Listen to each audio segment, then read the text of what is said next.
कभी नहीं सुना। अनीशा, ये मजाक नहीं, सच्चाई। और तुम इसे जितना जल्दी स्वीकार कर लो वही तुम्हारे लिए अच्छा होगा। नहीं, मैं तुम दोनों को ऐसा कदम नहीं उठाने दूंगी। तुम बेवजह परेशान हो रही हो अनीशा। हम जो कुछ भी कर रहे हैं उसमें हम सबका फायदा है और तुम्हारा भी। सागर, नुकसान और फायदे से पहले सही और गलत के बारे में भी सोचना चाहिए। बस अनीशा, ये नैतिक विज्ञान का लेक्चर देके हमें बोर करना बंद करो। और तुम्हारा ये लेक्चर सुन के हम लोग अपना फैसला नहीं बदलेंगे। देख लेना, तुम दोनों बहुत पछताओगे। ओह नो, ये गाड़ी तो हमारी तरफ आ रही है। अब क्या करें?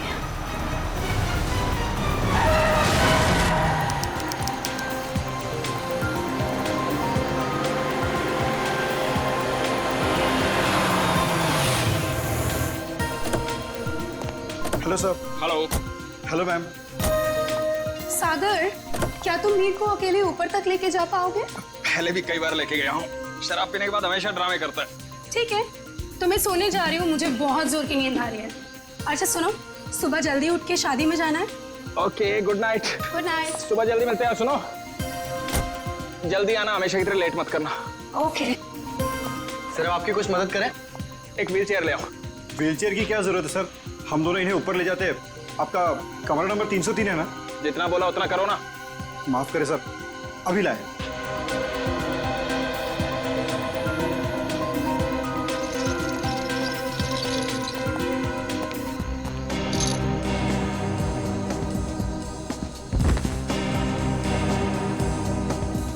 उठाओ इसे।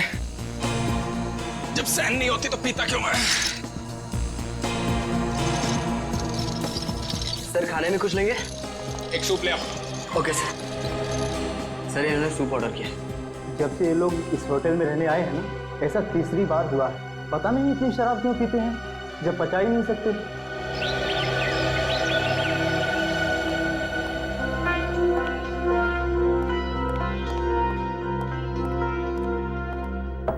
अगर साहब, मीर साहब, सर रूम सर्विस। साहब, क्या हुआ? दरवाजा नहीं खोले? नहीं, देखना दोपहर हो गई है, लगता है इन्हें रूम की सफाई नहीं करवानी है। हो सकता है शायद सो रहे होंगे। सो रहे होंगे अब तक? हाँ, मैंने सुबह फोन भी किया था नाश्ते के ऑर्डर के लिए, लेकिन उन्होंने फोन नहीं उठाया।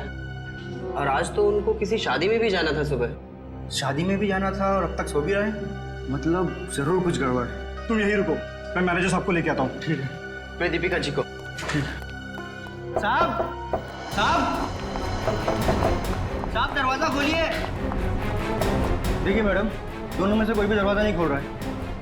सागर, सागर, दरवाजा खोलो। मीर, दरवाजा खोलो। सागर, हमें चिंता हो रही है, दरवाजा खोलो। मैम, मिस्टर मीर का तो समझ में आ रहा है, लेकिन सागर जी, वो तो कल रात नशे में भी नहीं थे। मैं फोन करती हूँ। फोन भी नहीं उठा रहे। मैम, अगर आप इजाजत है तो मैं मास्टर की से दरवाजा खोल सकता हूँ। हाँ प्लीज।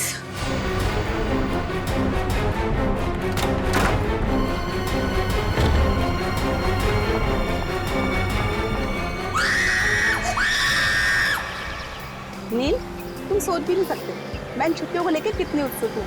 आखिरकार तुम्हारे ऑफिस वाले और मेरे ऑफिस वाले राजी हो ही गए और हमें एक हफ्ते की छुट्टी दे दी। भाई समझ में नहीं आता कि इंसान अगर दिन में 14 घंटे काम करेगा तो भाई अपनी खूबसूरत बीवी के साथ वक्त कब बिताएगा? नहीं नील, तुम अपने आके सड़क पर रखो। तुम जानते हो ना, तुम जब भी गाड़ी चलाते हो मुझे कितना डर लगता है। अरे तुम बेवजह घबरा रही हो। हाँ, अरे वो देखो, वो क्या है? वहाँ कोई लड़की जख्मी पड़ी है। देखो देखो। नील, हमें उसकी मदद करनी चाहिए। हाँ, सुनिए, सुनिए, आके खोलिए।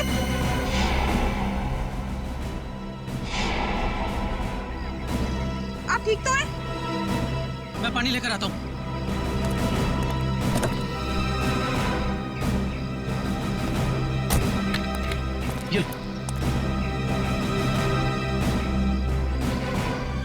पानी पीजिए। आके खोलिए। सुनिए, आप ठीक तो हैं? सीआईडी। सीआईडी? नील, हमें इनको अस्पताल लेकर चलना चाहिए। हाँ, और मैं सीआईडी को भी खबर कर देता हूँ। हाँ ठीक है।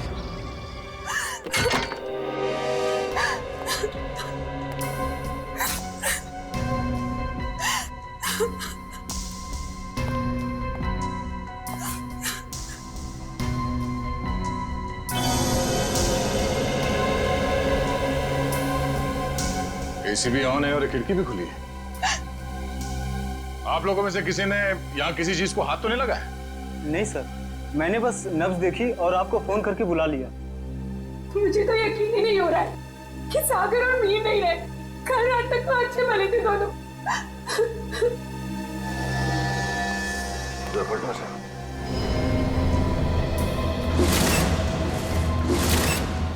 ये देखो फ्रेडी, मीर का खून गला घोट के किया गया है। हाँ सर, गले पे लाल निशान साफ साफ दिख रहा है। निशान देख के लगता है कि नायलॉन के रस्सी से गला घोटा गया इसका।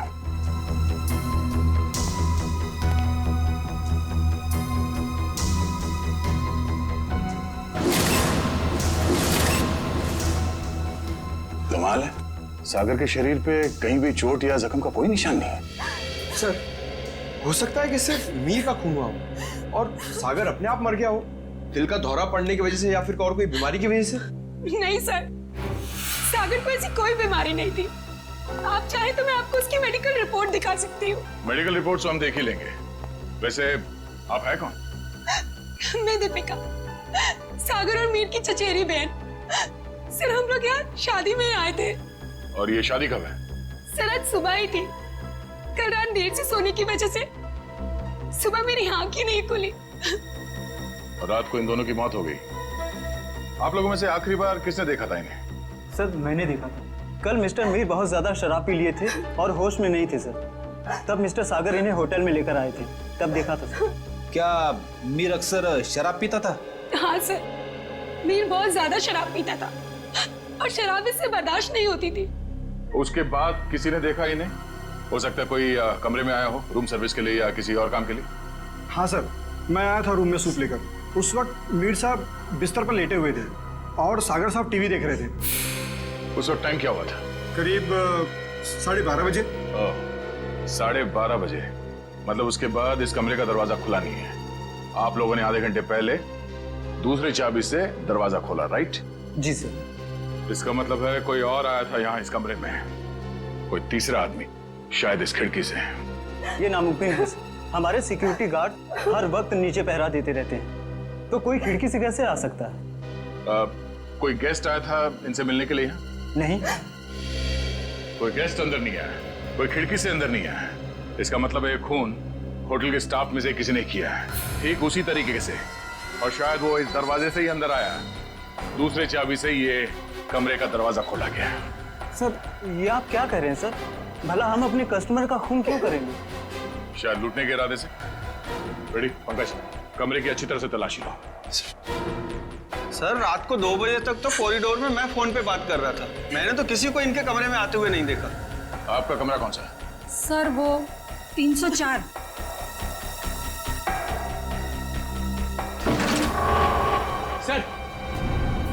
सर, इस ड्रॉर में पैसे मिले सर। पैसे? ओह, मतलब ये खून पैसों के लिए नहीं किया गया है। और कमरे की हालत भी एकदम दुरुस्त है, ऐसा लगता नहीं है कि कोई हाथापाई हुई यहाँ पे। हाँ सर, अगर कोई बाहर वाला आदमी होता तो अपनी जान बचाने के लिए इन्होंने हाथापाई तो की होती। इसका मतलब ये है कि जो कोई भी था वो जान पहचान वाला ही था। क्यों दीपिका जी? हैं? सिर्फ मुझ पे शक कर रहे हैं। नहीं नहीं, मैं तो सिर्फ कह रहा हूँ कि इस कमरे के अंदर क्या हुआ किसी को नहीं मालूम, एक पहेली है। सर, मोबाइल फोन मिला है।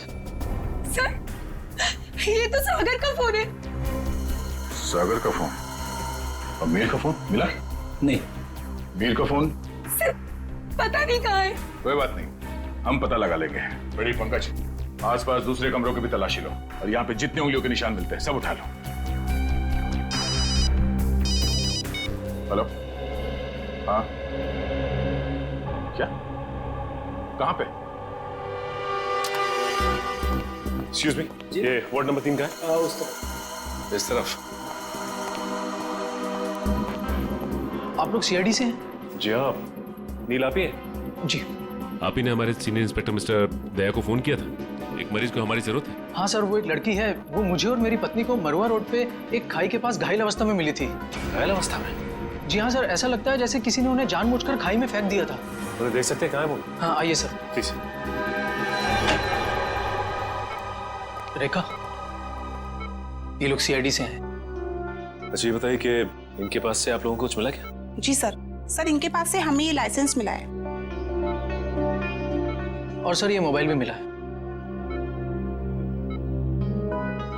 अनीशा, सर हमने सोचा कि इनके घर वालों को फोन करके खबर कर दें, तो हमने इन्हीं के फोन से कुछ लोगों को फोन किया, लेकिन किसी ने भी फोन नहीं उठाया। किसी ने भी फोन नहीं उठाया? हाँ सर। दीपिका, सागर, मीर। अरे सर, ये तो वही लोग हैं। इन सबको फोन किया था तुमने? जी हाँ सर, इनके फोन लिस्ट में इनकी सबसे ज्यादा बात इन्हीं लोगों से हुई थी, इसलिए। ठीक है, इनकी जान बचाने का बहुत बहुत शुक्रिया। आप लोगों की जरूरत पड़ेगी तो हम आपको इन्फॉर्म करेंगे। फिलहाल आप लोग जा सकते हैं। Thank you. और साहब, अब इनकी तबीयत कैसी है? सर इन्हें मामूली चोटें लगी है, पर सदमे की वजह से ये बेहोश हो गई थी। अब ये ठीक है। इनसे बात तो कर सकते हैं ना? जी सर। अनीशा जी आंखें खोलिए। देखिए ये सीआईडी वाले आपसे कुछ बात करना चाहते हैं। देखिए अनीशा जी, आप घबराइए मत। आप ये बताइए कि आपके साथ क्या हुआ था, और ये दीपिका, मीर और सागर आपके लगते क्या है? वो मेरे चचेरे भाई बहन हैं, पर उन्होंने उसके साथ क्या किया? किसके साथ? मीर के साथ। देखिए अनीशा जी, मीर की मौत हो चुकी है और साथ ही साथ सागर की भी। क्या? हे भगवान, मुझे पहले ही लग रहा था जैसे कुछ गलत होने वाला है। अनीशा जी, आप क्या कहना चाहती हैं? प्लीज साफ साफ कहिए। हमारे एक रिश्तेदार की शादी होने वाली थी। कल रात हम चारों उसी के संगीत के फंक्शन से वापस लौट रहे थे, तभी मरुआ रोड पे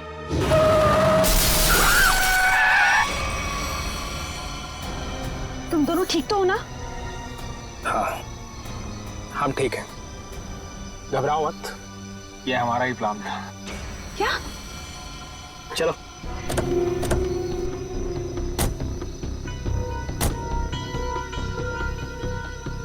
मीर का मोबाइल फोन रास्ते में कहीं फेंक देना, और ध्यान रहे जब तक हमें हमारा पैसा ना मिल जाए मीर बेहोश ही रहना चाहिए।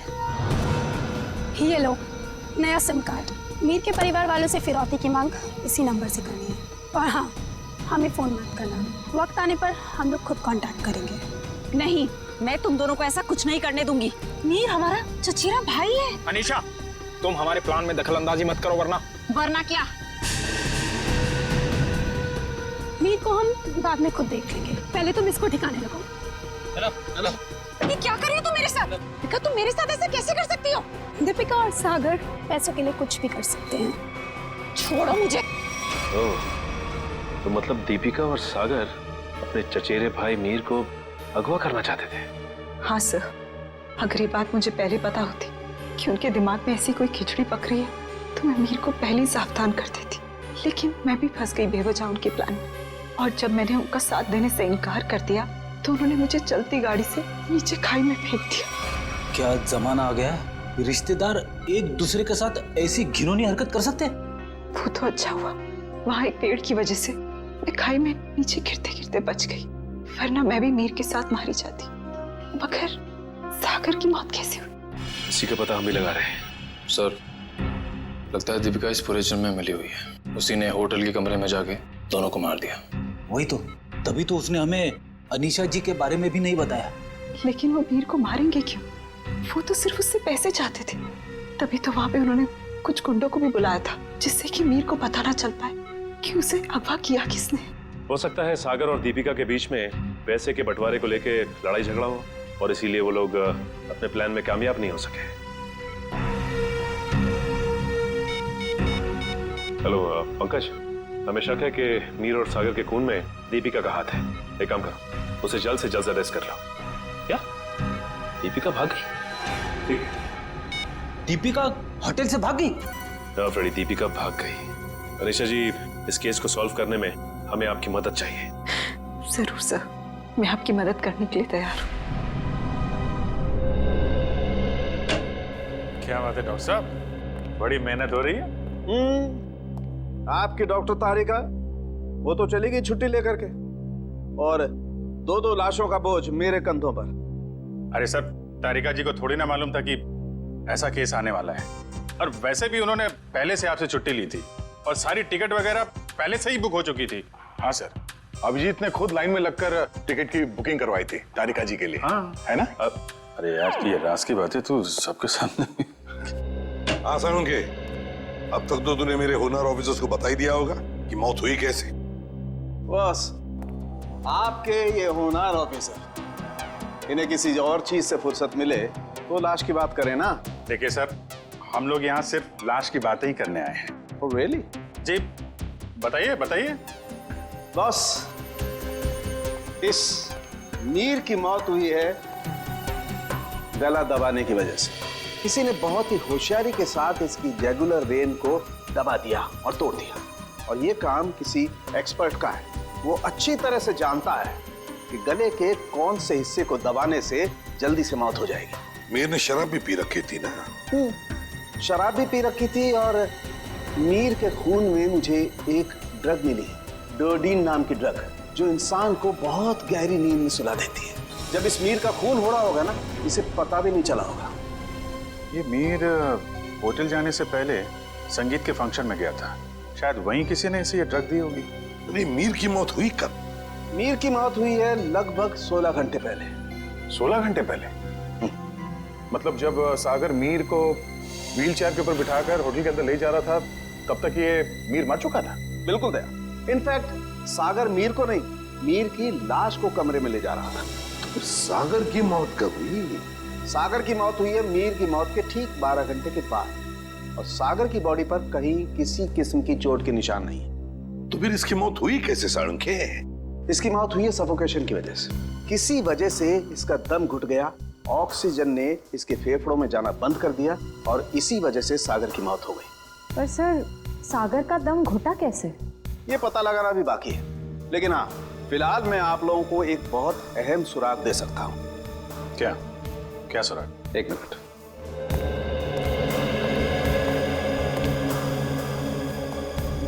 बस ये मीर के कपड़ों के रेशे, और इस पेट्री डिश में सागर के कपड़ों के रेशे।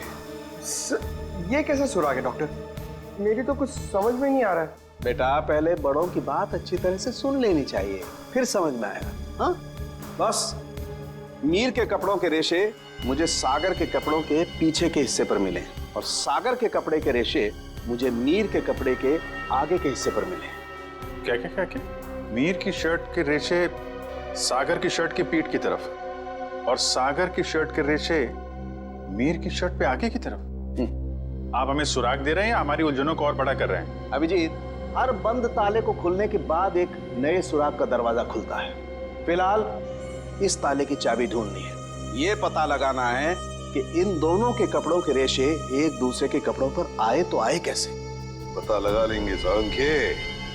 जब तूने इतना सब पता लगा लिया है तो फिर इसके आगे का हम पता लगा ही लेंगे। सर, उस दीपिका का कुछ पता नहीं चल रहा है सर। वो ना तो अपने घर गई, ना कोई सहेली के पास, और तो और सर, उसने अपना फोन होटल के बाहर ही कहीं फेंक दिया ताकि हम लोग उसका पीछा ना कर सके।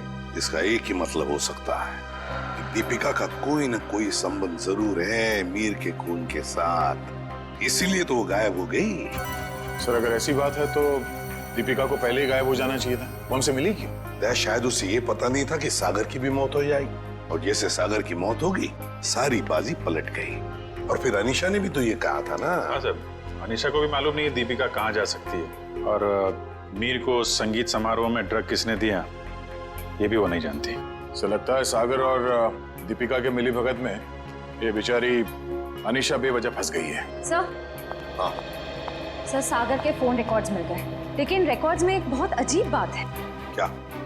सर, यही कि कल रात से लेकर आज सुबह 6 बजे तक सागर को मीर के नंबर से कॉल्स आए। मीर? ये कैसे हो सकता है सर? मीर तो मर चुका है, फिर उसका नंबर कौन यूज कर रहा है? सीधी बात है, अगर मीर मर चुका है तो फिर उसका फोन कौन इस्तेमाल कर सकता है? वो खून ही इस्तेमाल कर सकता है ना सागर को फोन करने के लिए। तभी मीर का फोन मिला नहीं हमें होटल के कमरे में से। शायद ये फोन दीपिका के पास ही है सर। ये देखो, सागर की मौत के कुछ ही मिनट पहले उसे एक अनजान नंबर से फोन आया था। अनजान नंबर से। अनजान नंबर? सर, फिर तो सागर की मौत का और इस अनजान नंबर वाले का कुछ ना कुछ संबंध तो है।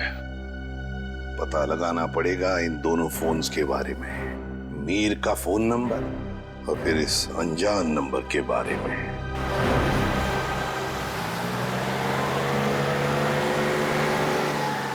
बस आप यहीं गाड़ी रोक दीजिए।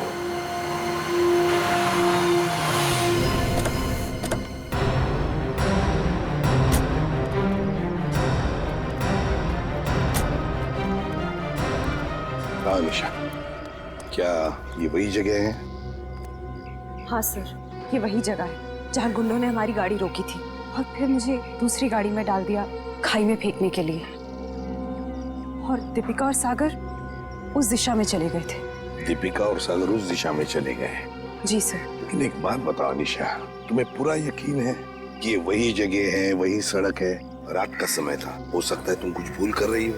नहीं सर, मुझे पूरा यकीन है ये वही जगह है। जब गुंडे हमारी गाड़ी के आगे आए थे तो हमारी गाड़ी वो पेड़ से टकराई थी। उस पेड़ से? जी सर।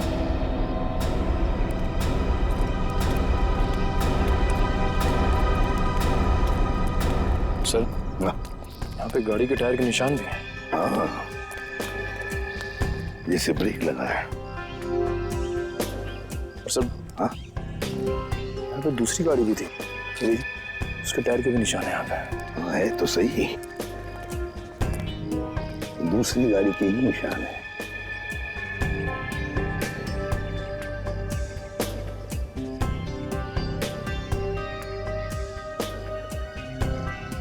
ये देखो, कांच के टुकड़े, कांच के टुकड़े। सर शायद मीर और दीपिका की गाड़ी के होंगे। हाँ, हो सकता है। लेकिन सर, उनकी गाड़ी जब होटल में आई थी तो सही सलामत थी। वही तो फ्रेडी, वही तो। जब उनकी गाड़ी होटल में आई थी तो बिल्कुल सही सलामत थी। जरूर गाड़ी की मरम्मत की गई होगी, क्योंकि जब हमने गाड़ी होटल पर देखी तो बिल्कुल वैसे के वैसे थी जैसे कुछ भी नहीं हुआ था उस गाड़ी को। ये कुछ और ही चक्कर है।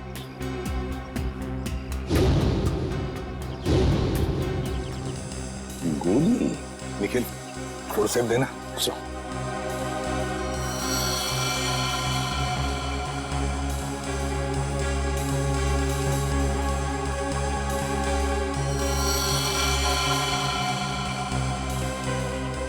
गोली चली है यहाँ पर। अनीशा, जब गुंडों के साथ मुठभेड़ हुई तब क्या किसी ने गोली चलाई थी या गोली चली थी? नहीं सर, मेरे सामने तो नहीं चलाई, पर हो सकता है मेरे जाने के बाद चली हो। तुम्हारे जाने के बाद? अनीशा के जाने के बाद गोली चली थी?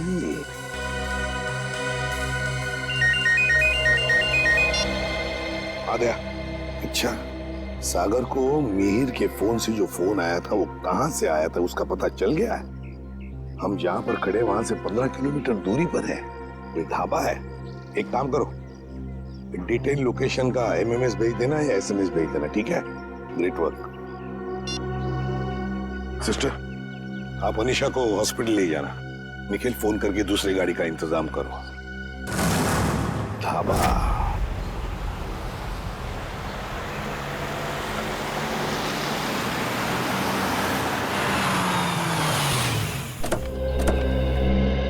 ये है वो प्रकाश ढाबा, यहाँ से किया गया था सागर को फोन। आइए आइए साहब, क्या खिलाऊं आपको? दाल मखनी, कढ़ाई पनीर या फिर सरसों का साग? बस कर यार, और नाम मत लेना वरना मेरे चूहों में पेट दौड़ने लगेंगे। सॉरी सर, मेरे पेट में चूहे दौड़ने लगेंगे। तो अच्छी बात है ना साहब, हमारा धंधा और बढ़ेगा। देखो, हम यहाँ खाना खाने के लिए नहीं, तहकीकात करने के लिए आए हैं। हम लोग सीआईडी से हैं। सीआईडी? तू चुप रहे छोटू। साहब, हुआ क्या है? हमने तो कुछ नहीं किया। हाँ, वो तो पता लगा ही लेंगे। खैर, पहले ये बताओ, 14 तारीख की रात को क्या तुम्हारे यहाँ एक कस्टमर आया था जो रात भर तुम्हारे इस ढाबे पर ही था? रात भर? रात भर 10 बजे से लेकर 6 बजे तक। क्या वो रात भर फोन पे ही बात कर रहा था? साहब, ढाबे पे तो नहीं था, पर हाँ, सड़क के उस पार एक गाड़ी खड़ी थी जिसके अंदर एक आदमी बैठा था और वो किसी से फोन पे बात कर रहा था। तो क्या तुमने उसे अच्छी तरह से देखा? नहीं साहब, अंधेरा था, इसके लिए चेहरा नहीं देख पाया। अच्छा, क्या वो अकेली गाड़ी में था या उसके साथ कोई और भी था? उसके साथ ड्राइवर था साहब, वो 2-3 दफा चाय लेने आया, खुद के लिए और वो दूसरे आदमी के लिए भी। और हाँ साहब, उसने कैंची भी तो मांगी थी। हाँ, कैंची मांगी थी? वो किस लिए? क्या मालूम साहब, बड़ा ही अजीब था वो ड्राइवर। गाड़ी से उतरा, मिट्टी और पत्थर जमा करके फिर से गाड़ी में बैठ गया। क्या जमाना आ गया है सर, आजकल लोग सड़क पर से पत्थर और मिट्टी भी चुराने लगे। किसी और काम के लिए फ्रेडी, पत्थर और मिट्टी किसी और काम के लिए। क्या वो ड्राइवर भी फोन पे बात कर रहा था? नहीं साहब, जो पीछे बैठा था वही आदमी बात कर रहा था। ड्राइवर को तो तुमने अच्छी तरह से देखा है ना? हाँ। तो हमारे लिए उसका एक स्केच बनवाओ, ठीक है? हाँ।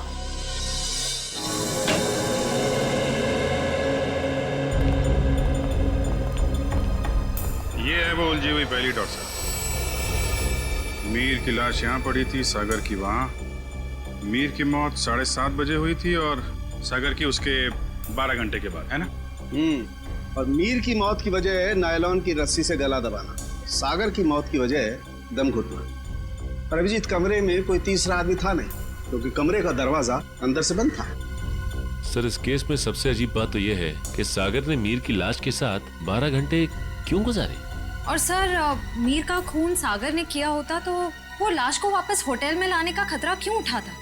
अक्सर खूनी खून करने के बाद लाश को किसी सुनसान जगह फेंक देता है। तुम दोनों के सवालों का जवाब इस चलते हुए एसी और इस खुली हुई खिड़की के बीच छुपा हुआ है, जो दया को क्राइम सीन पे दिखाता है। सर, ये भी तो हो सकता है कि सागर का दम घुट रहा हो और उसने खिड़की खोल दी हो ताकि खुली हवा में सांस ले सके। नहीं सचिन, बात इतनी आसान नहीं है। मैंने बताया था ना आप लोगों को कि मुझे मीर की कमीज पर सागर की शर्ट के रेशे और सागर की शर्ट पर मीर की कमीज के रेशे मिले।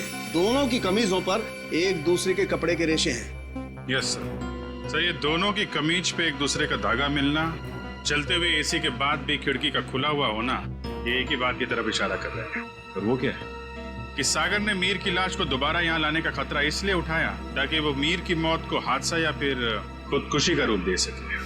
यानी सर, सागर ने पहले लाश को उठाया और फिर खिड़की से बाहर फेंकने की कोशिश की। एग्जैक्टली। उसने सोचा होगा कि सबसे कह दूंगा कि शराब के नशे में मीर खिड़की के नीचे गिर गया, लेकिन इसके पहले कि वो अपने प्लान में कामयाब हो पाता, उसकी मौत हो गई।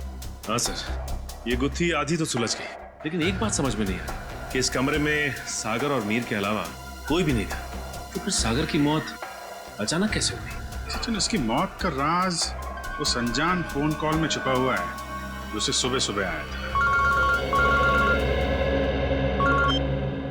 हाँ पंकज, अनजान कॉल का पता चल चुका है कहाँ से की गई थी? Very good. कौन सी जगह? Jhula tower. Okay okay okay okay, thank you very much Pankaj, thank you ji. Jhula tower तो वो रही बिल्कुल सामने, जो अभी तक पूरी बनी भी नहीं है। या डॉक्टर साहब, सर आप यहाँ देखिए, तब तक हम लोग झूला टावर का चक्कर मार के आते हैं, देखते हैं वहां पे क्या हुआ था।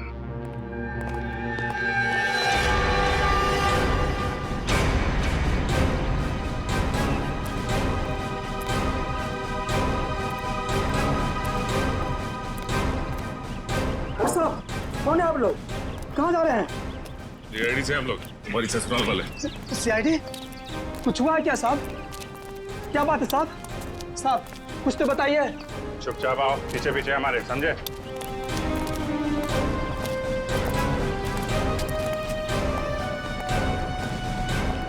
ये देखो, यहाँ से कमरा नंबर 303 बिल्कुल साफ साफ दिख रहा है।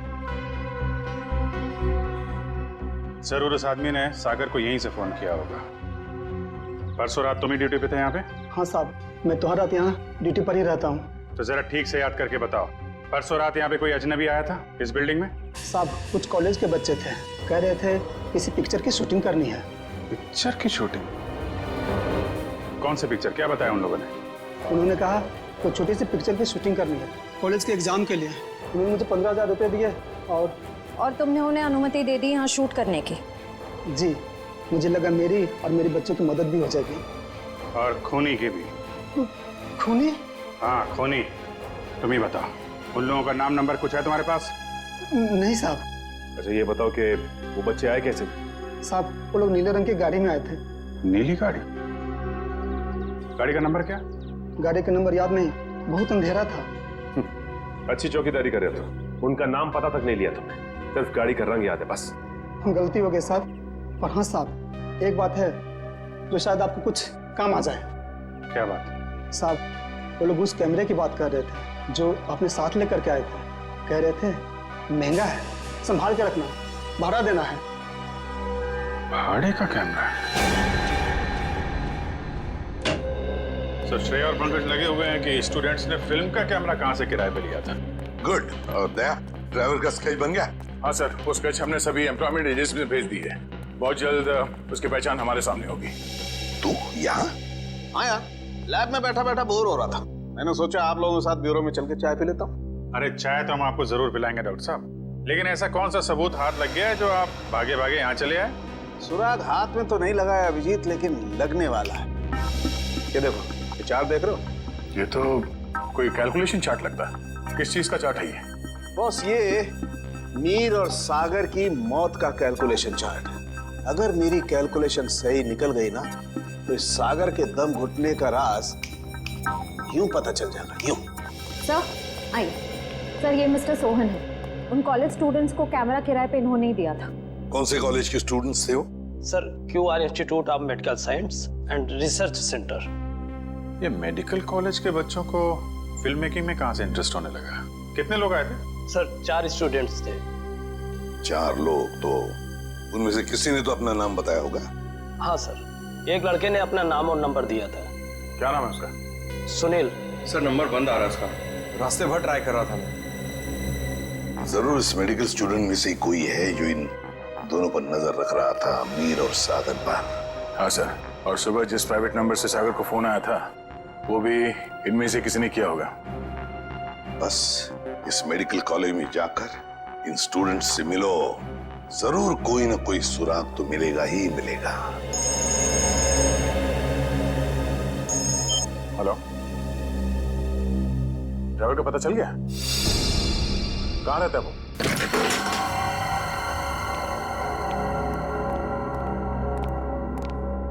ये ड्राइवर चंदन लगता है 9 तो 11 हो गया। तो ढूंढो।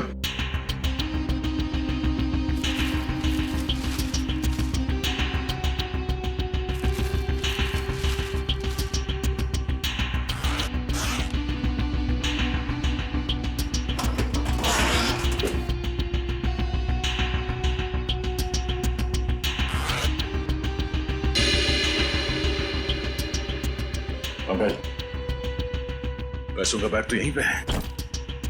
पैसों का बैग, इसका मतलब वो शहर छोड़ के भागा नहीं है। पैसे लेने जरूर वापस आएगा। अरे भाई साहब, जी साहब इधर आना। जी साहब, अरे ये चंदन कहाँ गया, कुछ पता है क्या? गाड़ी तो यही है, यही कहीं होगा। ठीक है, आप जाइए। कहीं ये वही गाड़ी तो नहीं जिसे ढाबे वाले ने देखा था? चलो देखते हैं।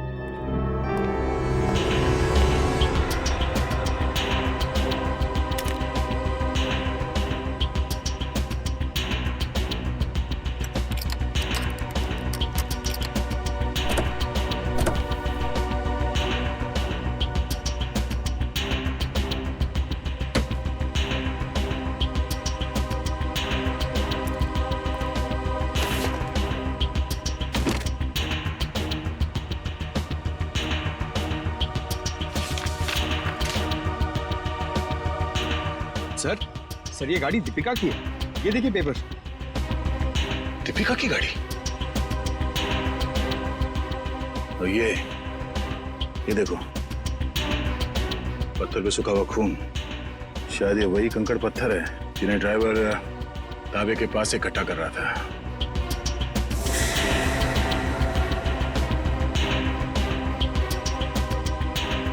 और ये कैंची भी किस चीज के लिए इस्तेमाल किया होगा उसने?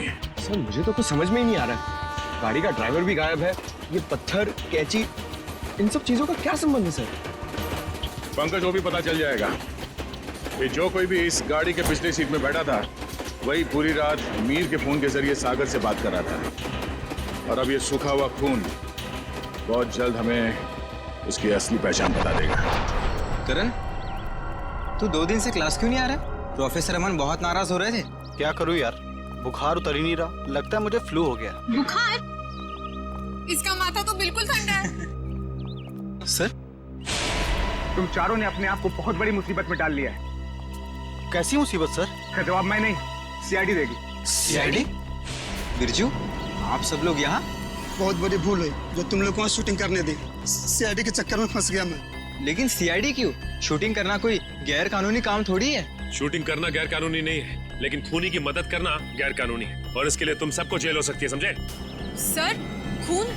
हमने किसी खूनी की मदद नहीं की सर। जिस वक्त तुम लोग बिल्डिंग में शूटिंग कर रहे थे उसी वक्त बिल्डिंग के सामने वाले होटल रॉयल मून में एक जुर्म को अंजाम दिया जा रहा था और इस काम में तुम में से किसी ने खूनी की मदद की है। नहीं सर, हम ऐसा क्यों करेंगे?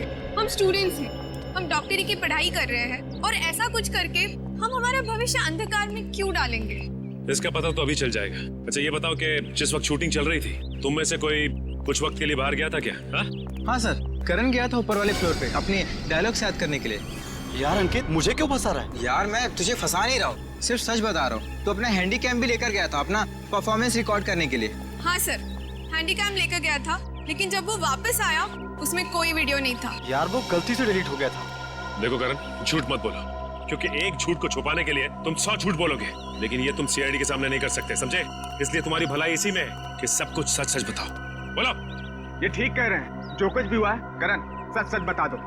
सर मुझे डर था कि मेरी अटेंडेंस कम होने की वजह से मैं एग्जाम में फेल हो जाऊंगा। तभी अचानक मुझे किसी ने एक दिन चिट्ठी भेजी और साथ में एक सिम कार्ड भी। उस चिट्ठी में लिखा था कि उस होटल के कमरे में जो भी कुछ हो रहा है उसकी लाइव फीड रिकॉर्ड करके मैं उसे दूं और साथ में उसे फोन भी करूं, तो वो मुझे फेल होने से बचा लेगा। तो सर मैंने वैसा ही किया।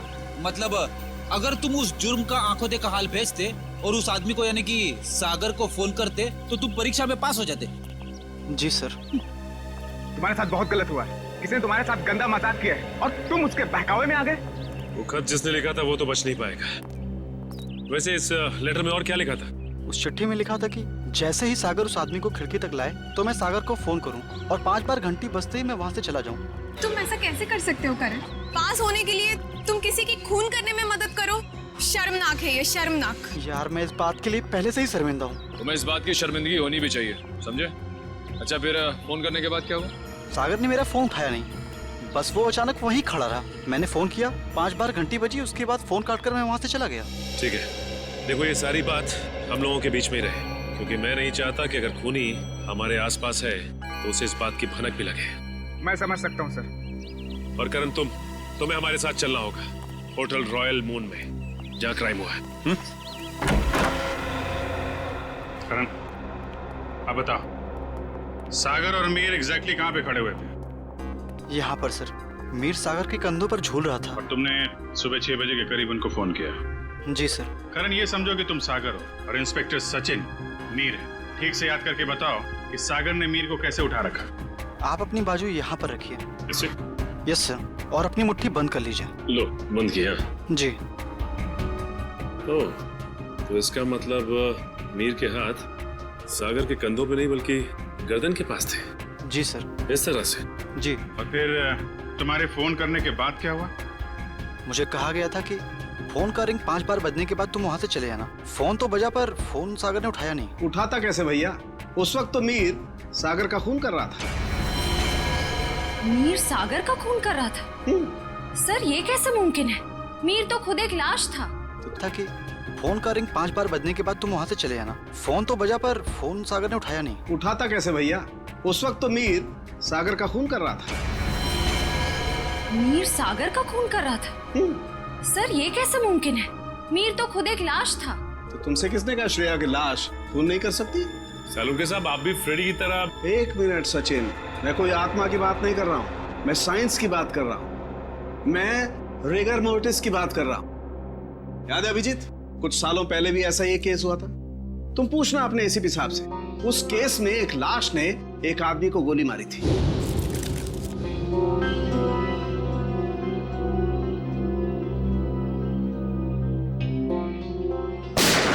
मैं भी यही सोचा था डॉक्टर साहब। अब इसे संयोग कहिए या बुरे काम का बुरा नतीजा, जिस वक्त सागर मीर की लाश को नीचे फेंकने वाला था, रिगर मोर्टिस सेट हो रहा था। उसने सागर के गर्दन को जकड़ा और दम घुटने की वजह से सागर की मौत हो गई। एग्जैक्टली हुआ कुछ ऐसा होगा, सागर कमरे में आया और किसी के फोन का इंतजार करने लगा, जो उसे बताने वाला था कि उसे एग्जैक्टली करना क्या है। फोन आने के बाद सागर ने मीर को बिस्तर से उठाया और उसे खिड़की की तरफ लेके गया, ताकि मीर को हत्या या आत्महत्या बनाया जा सके। लेकिन एक बात है अभिजीत, मुझे नहीं लगता है कि कोई संयोग था या कोई बुरे काम का बुरा नतीजा था, बल्कि मुझे लगता है सागर को फोन ठीक उसी वक्त जानबूझकर किया गया जब मीर के हाथों में राइगर मोर्टिस सेट हो रहा हो और मीर का हाथ सागर की गर्दन दबा सके। आपकी बात में दम है सरों के सर, वरना सागर के पास तो पूरी रात थी इस जुर्म को अंजाम देने के लिए। उसने सुबह तक इंतजार किया ही क्यों? क्योंकि वो चाहता था कि मीर के साथ साथ सागर का भी टिकट कट जाए और उस तक पहुंचने के सारे रास्ते बंद हो जाएं, कानून उस तक पहुंच ही ना पाए। मगर सालुंके साहब, खूनी ना तो यहाँ पे था और ना ही खूनी उस बिल्डिंग में था, तो फिर खूनी को ये कैसे पता चला कि मीर का शरीर कब पकड़ने वाला है और सागर उसे कब उठाने वाला है? करण के फोन के जरिए। मगर सर, सागर ने मेरा फोन तो उठाया ही नहीं। 5 बार रिंग बजी और मैं वहां से भाग गया। मैं भी बताता हूँ। श्रेया, जरा सागर के फोन पे कॉल करना। सर।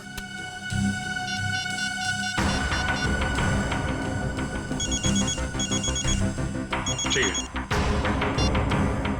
सचिन, अब जरा तुम कॉल करना।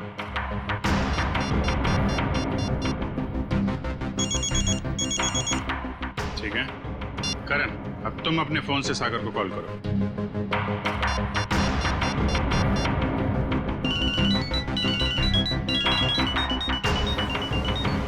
ये क्या सर, मेरे फोन करने पर अलग तरह की रिंग बजी? जी हाँ, बिल्कुल अलग तरीके की रिंग। एक ऐसी रिंग जिसने सागर को सम्मोहित कर दिया, हिप्नोटाइज। तभी तो वो तुम्हारा फोन नहीं उठा पाया। सर, इतनी बड़ी साजिश? बिल्कुल श्रेया, ये मुजरिम कोई साधारण आदमी नहीं है। ये कोई एक्सपर्ट है, एक्सपर्ट जिसे रिगर मोर्टिस की बहुत अच्छी जानकारी है और लोगों को सम्मोहित करने की भी। ये कहीं करण के कॉलेज का कोई प्रोफेसर तो नहीं, कोई एक्सपर्ट? आज सारे स्टूडेंट्स सही समय पर आ गए। Very good. सर, क्या आप आज हमें पूरी प्रक्रिया दिखाने वाले हैं? जी, भविष्य में जो भी फॉरेंसिक डॉक्टर बनना चाहते हैं उनके लिए आज की क्लास बहुत ही महत्वपूर्ण है। लगता है मैडम आ गई। ऑफिसर्स, आप लोग यहाँ? जी हाँ, हमने सोचा कि क्यों ना हम लोग भी फॉरेंसिक साइंस की ABCD सीख लें। हाँ, शायद किसी को इम्प्रेस करने के काम आ जाए। हैं? क्यों अभी जी? वैसे प्रोफेसर रमन, आज बच्चों को क्या पढ़ाया जा रहा है? सर, आज रिगर मोर्टिस की क्लास है। ओह, रिगर मोर्टिस। जी सर। यानी लाश की अकड़न के विभिन्न स्तर विद्यार्थियों को सिखाए जाएंगे, हैं?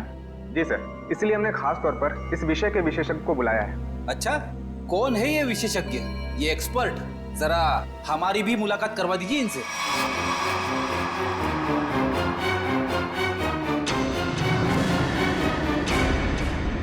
अरे फ्रेडी, विशेषज्ञ को नहीं पहचाना तुमने? हैं? प्रोफेसर अनीशा, जरा इनका खिला खिला चेहरा देखिए। ऐसी मुस्कान है इनके चेहरे पे जैसे मुजरिमों को तब होती है जब उन्हें गलतफहमी हो जाती है कि वो CID से बच गया। क्यों? ये कैसी बातें कर रहे हैं आप? वैसे खून की प्लानिंग तो वाकई बहुत सोच समझ के की थी आपने, मगर एक गलती कर दी, CID को हल्के में आंक लिया। क्या बकवास कर रहे हैं आप लोग? मैंने कोई खून नहीं किया है, मैं तो खुद घायल हूँ। उन्होंने मुझे खाई में फेंक दिया था। क्या भूल गए हैं आप लोग? हम कुछ नहीं भूले, शायद आपकी याददाश्त कमजोर है। क्या मतलब? मतलब यह कि आपको खाई में फेंका नहीं गया था, आप खुद उतरी थी वहां पे। आपके शरीर पे ये जो जख्म है, चोट के निशान है, ये खुद आपने बनाया है। क्या सबूत है ये निशान मैंने बनाए हैं? वैसे हम जानते हैं कि फॉरेंसिक डॉक्टर होने का फायदा उठाकर आपने इस केस में ज्यादा सुराग नहीं छोड़े, पर उस कार को साफ करना भूल गई हैं। पत्थर पे जो खून मिला है और कैंची पे जो उंगलियों के निशान है, वो आपके हैं अनीशा जी। हमारे पास काफी सबूत हैं आपको अदालत में खूनी साबित करने के लिए। बाहर जाने के सभी दरवाजे बंद हो चुके हैं अनीशा जी। अब सिर्फ जेल का दरवाजा आपका इंतजार कर रहा है। अब बताइए, क्यों किया आपने ये सब? दीपिका और सागर ने प्लान बनाया था, मीर को किडनैप कर लेंगे और बदले में उसके ट्रस्ट से ढेर सारा पैसा मांगेंगे। उन्हें नहीं पता था कि मुझे उनके प्लान के बारे में सब कुछ पता लग गया है और बदले में उनके खिलाफ मैं एक और प्लान बना रही थी जो उनके प्लान से कई ज्यादा खतरनाक था। और उस ड्राइवर और दीपिका का क्या किया तुमने? दोनों को मारकर जंगल में फेंक दिया नीलगंज के। शर्म आनी चाहिए तुम्हें। एक फॉरेंसिक डॉक्टर का फर्ज होता है कि वो समाज से जुर्म को मिटाने में कानून का साथ दे, खूनियों को पकड़ने में मदद करे, लेकिन तुमने अपनी शिक्षा का गलत इस्तेमाल किया है। खुद एक अपराधी बन गई। ऐसे घिनौने अपराध की सिर्फ एक ही सजा है, फांसी।